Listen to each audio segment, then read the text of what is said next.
Alright, in this video we want to talk about racism and sexism.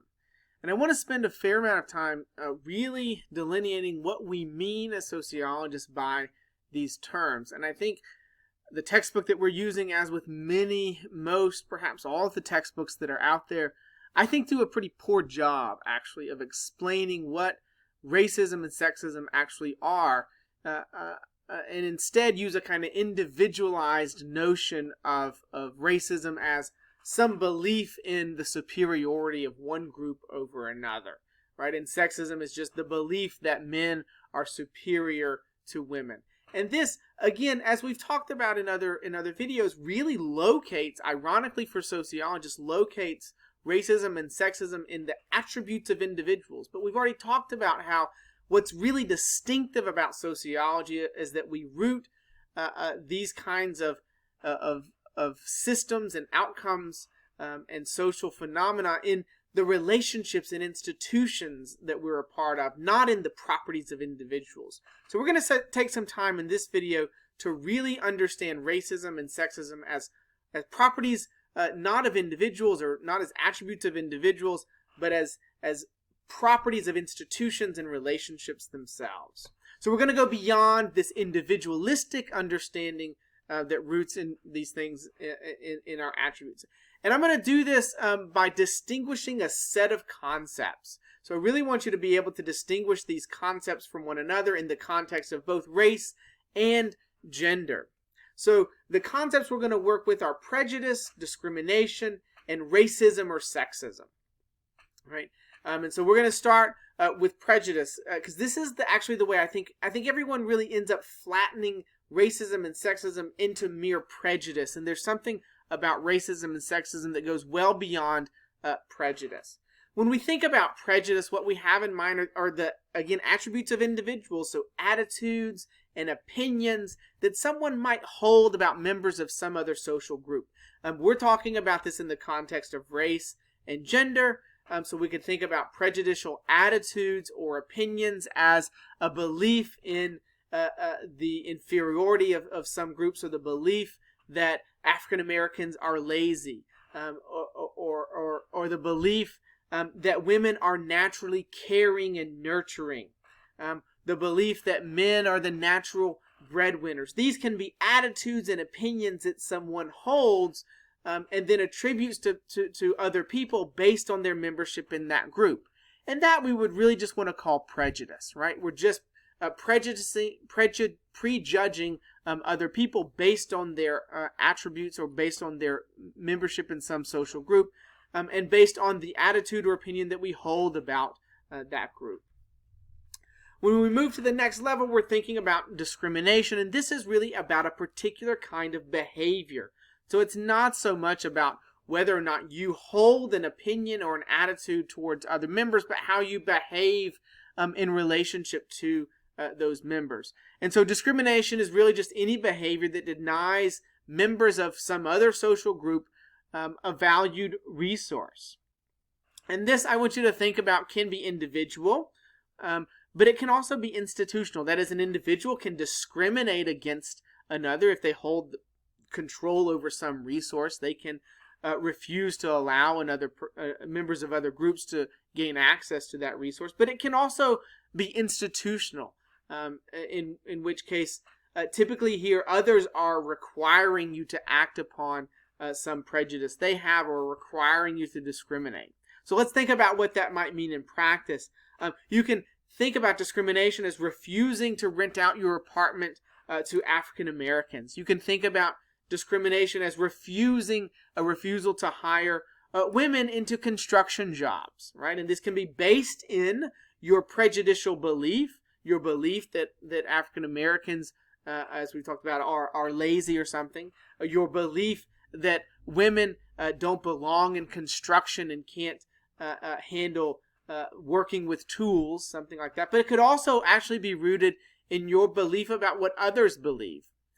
So you may deny black applicants for rental in an apartment, not because you think African Americans are unworthy, but because your manager above you believes that, and you believe you need to act based on their presumption about them. You may refuse to hire women into a particular job, not because you hold those negative prejudicial stereotypes, but because you believe the co-workers that they'll be working with do, and therefore you don't think they would approve of you hiring them. So in this way, you can see that discrimination can be something that's more than just about an individual attitude. It's really about a particular kind of behavior.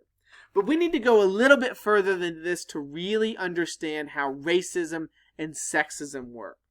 When sociologists talk about racism, when we talk about sexism, what we have in mind is not just attitudes or opinions, and not even necessarily just behaviors, but really to think at the institutional level, to think about actions, any kind of action, and any kind of institutional arrangement that, whether intentional or not, operates to produce and reinforce systems of domination, hierarchy, and inequality around race or gender. And again, we can think about this in terms of other categorical inequalities as well.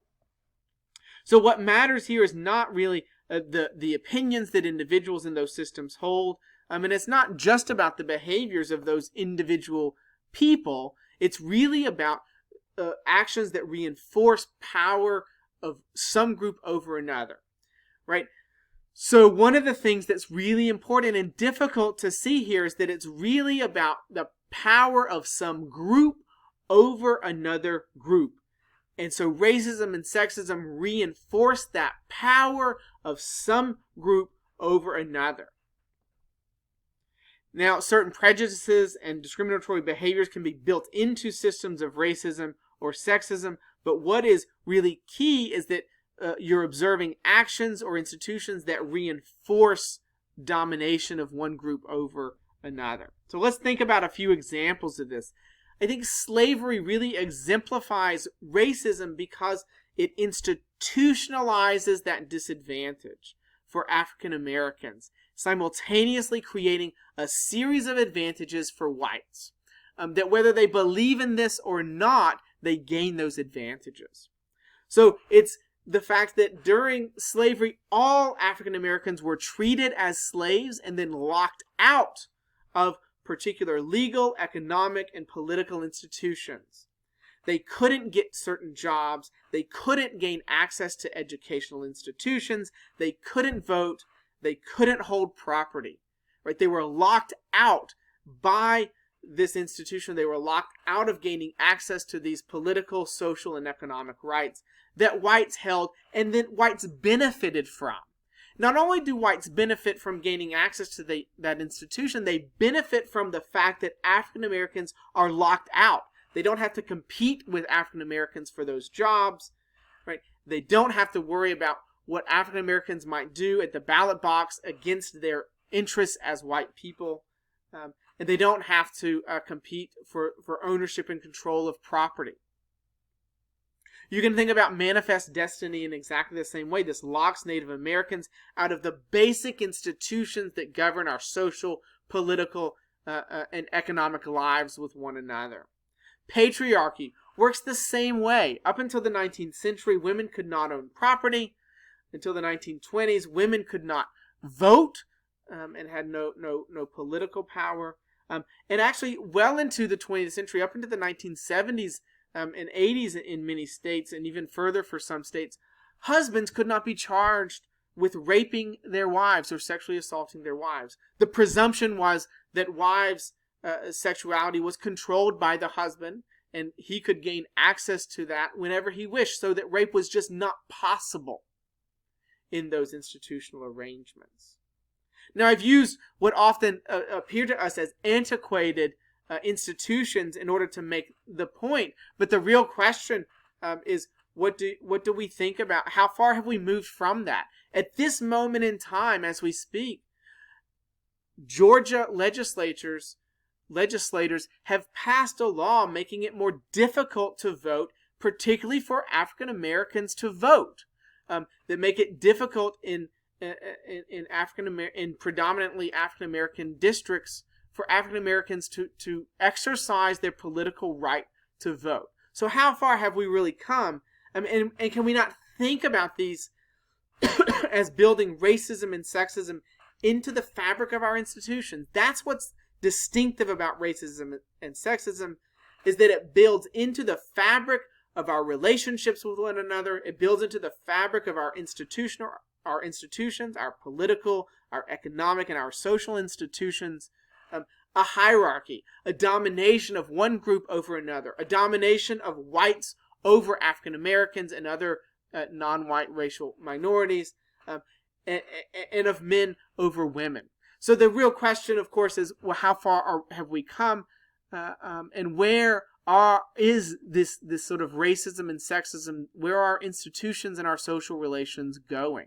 I mean, this is the question that you're going to have to take up.